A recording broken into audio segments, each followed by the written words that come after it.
Hi, my name is Pam Gregory, and I'm one of the PhD students here at Trinity.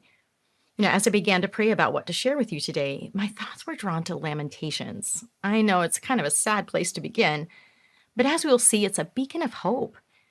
In the first two chapters of Lamentations, Jeremiah reveals the sorrow of Jerusalem. The people are sad and depressed, and they recognize the things they're going through are because of their rebellion against God.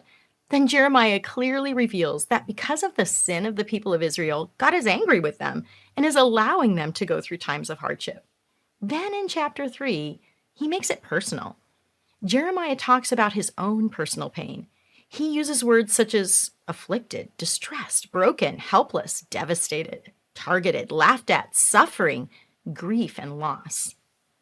This brings us up to verse 20, where he says he will never forget all of this pain, because in response to that pain, there is something that is stirred inside of him that causes him to stop and remember. And that's in verse 21. He says he can dare to hope.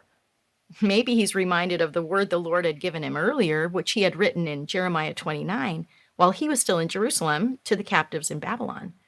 We all know those verses, Jeremiah 29:11 through 13, where God says, I know the plans I have for you, the plans that are good and not for disaster, to give you a hope and a future. But now Jeremiah is speaking out of the pain of his own heart.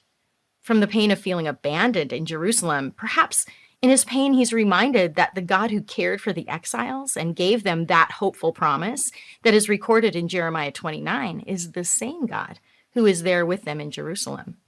Jeremiah states in verse 21 through 24, yet I still dare to hope when I remember this.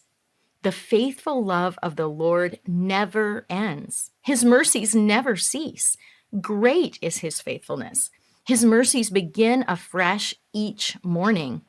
I say to myself, the Lord is my inheritance, therefore I will hope in him. Jeremiah realizes his hope lies in a God who is faithful, a God who is with him every single day, a daily renewal for each day. As you encounter sadness, depression, pain, grief, or loss, I remind you that the same God is there for you. This faithful God is giving you hope for every single day and a promised inheritance for the future. Just as Jeremiah said, he will not forget his pain. We should always be reminded of the lessons learned from our pain and how our pain drew us closer to God. And then rejoice in the God that does not leave us there. But he reminds us daily that we have hope for the good that he has in store for us.